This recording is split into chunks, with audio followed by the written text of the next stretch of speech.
Okay, welcome back. Part 2 on how to get started with Final Cut Pro.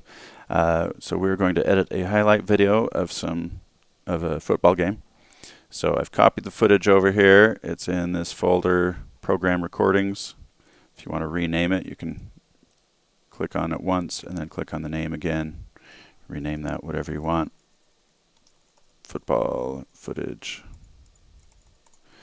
Okay, so we'll just leave that for now, and let's open up Final Cut Pro. For me, I have added it to the dock down here at the bottom. If you don't have it down there already, just click on your launch pad. This brings up all the programs that are on your computer, and there's Final Cut Pro. Okay, so I've opened it up. Let's make this full screen for you. So when you first open it, it will look something like this, except your window here will also be blank. And up here you will have this thing with 4 squares with stars in them. This is your library. First thing you want to do, just click where it says Untitled and put your name on it. So this will contain all the projects that you're going to do. Then below that, it has automatically generated an event with today's date. Let's rename this as well.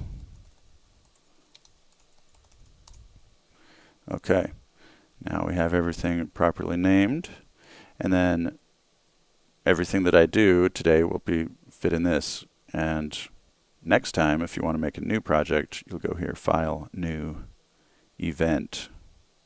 Not New Project. New project is the timeline, but New Event for a new, totally different thing that we're doing. But we've got this, so let's go Import Media. If this arrow is not here for you, you can always click this arrow. It will do the same thing. Maybe I won't go full screen, so it'll look the same for you guys. There we go. All right, so yeah, this arrow right here will do the same thing as this. So I'll click that, and this is where we need to find that folder that we just downloaded. So since it's on my desktop, I can just click desktop here, and I can find the football folder. There it is. And I know that I want everything that's inside this folder. I can double click on it to see what it is, but I want the whole folder. So I'll just go back just with that folder selected. Over here, add to event football highlight. Yes, that's what I want. Files, copy to library. This is the default one. You need to use this if you're importing it straight from your SD card or a different drive, something that's not the computer itself. But since I already have it on the desktop, I will click leave files in place. All the rest we'll just leave as it is. Import selected. Okay, yours will look a little different when you import it. Yours will look like this. And to me, this looks like a big mess. Also, let's change those to the defaults. So what it's doing is every separate video file, it makes a thumbnail of it, but that thumbnail, it lasts kind of like a sentence that you're typing, how it will continue the sentence. So depending how long that video file is, this one's a long one, so it lasts like that. So a couple things you can do here. I recommend clicking this button and switching it to list view. Now I have each individual file, but it just shows it one long timeline for each file. So if that's easier for you, go with that. Or you can switch it back to this, whatever, basically whatever is easier for you. So I'm just going to scroll through here and start finding things that I might, before that, I need a place to put them. So right here, new project, let's click that. And I'm going to also give this a name, football, and I'll call this version 1. And if you're making this for the class, I would also put your name on it. So Joey, Joe, Jr. So add your name to that. Football version 1. I always put version 1 in case I want to make extra versions afterwards. The rest of this you can leave as it is. Hit OK. There, now we've got a project up here, and this is now blank that we can put video clips in. So let's select this thing, and if I just drag this down to the timeline, it has added this whole video segment, which is, if I zoom out here, we can see it is 35 minutes long.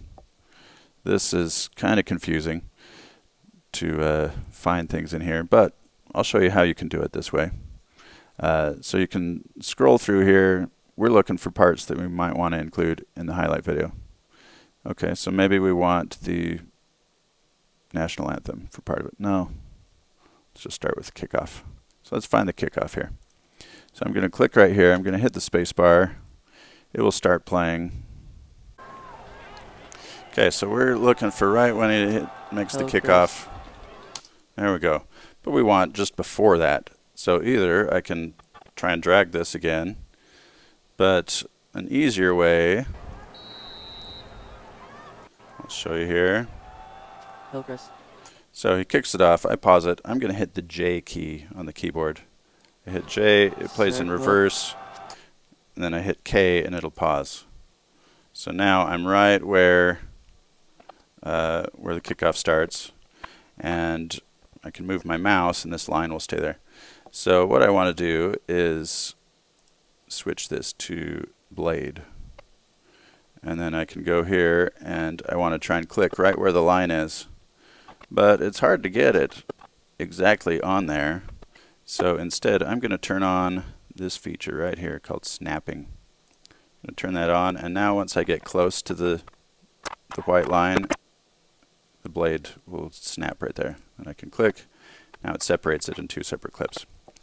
Also, isn't it annoying that whenever I move my mouse, you can kind of hear the audio? I hate that. So I'm going to turn that off. That's this button right here. Turn off audio skimming. Ah, that's better. All right. Now I can go back to select. I can, well, let's leave it on the blade tool. Let's find where the end of the shot is. So I can hit L on the keyboard. I just keep my left hand on J, K, and L. So if I hit L, he kicks it. Chris kicks the ball. And this is a good play. I'm going to want this whole play. Taken up to around. So hit K to pause it. If I want to speed up, like watch it faster, I can hit L. 35, 40 to the 50.